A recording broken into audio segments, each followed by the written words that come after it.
So I'm going to be reading off my phone a little bit, so I hope you don't mind. I wrote a bit, so hopefully you can be patient and enjoy this. Okay, so first I want to thank Jessica and Roxanne. Thank you for inviting me and organizing this event and giving artists a place to speak. And next I would like to recognize that we are standing on Chumash land, and this is the ancestral home of the Chumash, all the way from Agora Hills to Santa Barbara, along the coastline and up towards this area.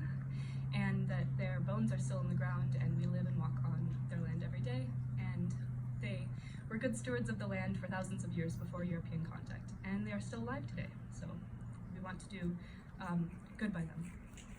Thank you. Mini Wichone, water is life.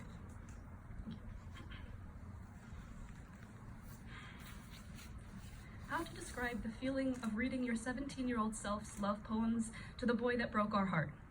Or the time I met myself, or my journey with plant medicine.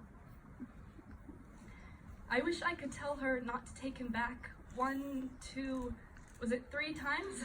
I try not to cringe at the raw drama of it all. I must remember how real it was for her, for me. But that girl is no longer me. She is still a part of me, yes. But she was the girl who could not see the finely spun golden crown around her head, how rosebuds weaved around her ears and fairies danced on her shoulders.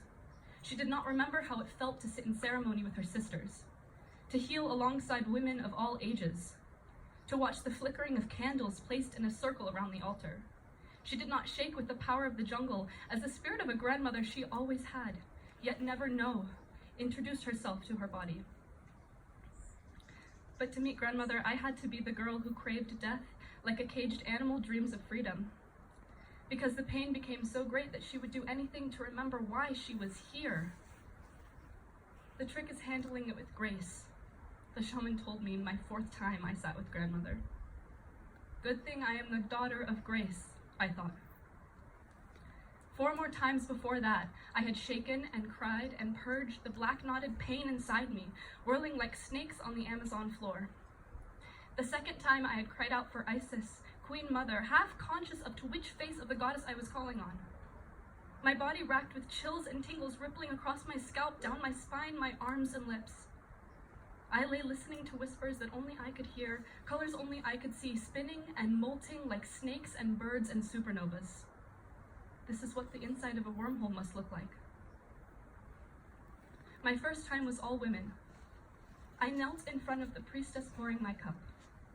I took it with determination and immeasurable care, the tiny vessel for the spirit of the jungle. I felt the fear of the unknown wash over me, heavy like a warm breeze. I felt her strong eyes watching me as I held it to my chest, whispering a prayer, a hope, a question. I then raised the cup to my waiting lips, hands steady as I drank it back. This is the vine of the souls, containing the spirit molecule. She is called grandmother, a living, animated being who is the ayahuasca vine. She is medicine for the people, a gift from the stars. You know her name in your very soul, even if your head does not remember her. She will call you to speak with her when you are ready. I went to her for healing my childhood desire to leave this planet. She heals unspeakable grief, sorrow, addiction, depression, trauma, the pain which we inflict on others and others inflict on us. Her medicine is medicine of the jungle, brought to us by the Shipobo Cuarenderos, whose ancestors have since known of her healing visionary medicine for thousands of years.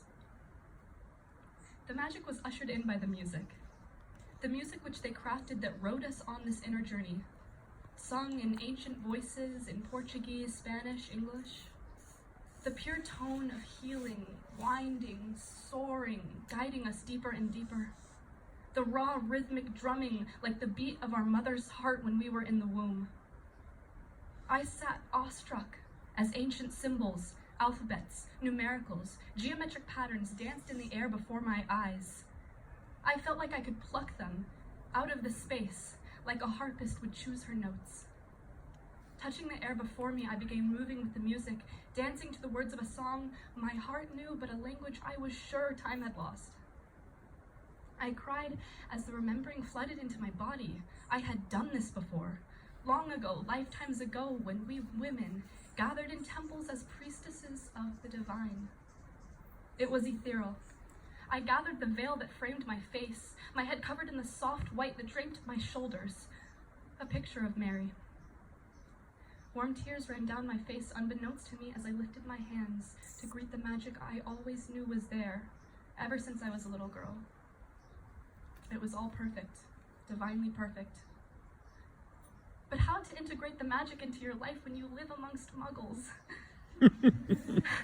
How to tell them it's all real without scaring them? How to capture the profound healing you underwent and the revolution that occurred inside your body? That I stand before you in the same flesh temple that I was born into and grew up in. But now my mind has been reacquainted with the source of light from which we all came. How to stand with my shoulders back, head high, voice unwavering, as I retell my miraculous voyage into the heart of beauty, the inner and outer consciousness that pervades our entire existence. I have to remember that this time, I will not be burned at the stake for speaking my truth, healing with plants, being a woman. My tongue will not be cut out, my body violated, or my freedom taken from me. I am a woman who has journeyed into her inner consciousness, outer space, met God, and yes, she is a woman. So we now find ourselves back in our bodies. What a joy it is to be human, because we are here for it all, the pain and the love, the highs and the lows. Every day I am grateful to be alive and walk this magnificently magical, boundlessly creative, life-giving earth. Every day my resolve to protect her grows stronger. Do not give in to the programming. We are not hopeless, nor helpless. The future of humanity rests in our hands. Do not give up. See the light wherever you walk. Thank you so much.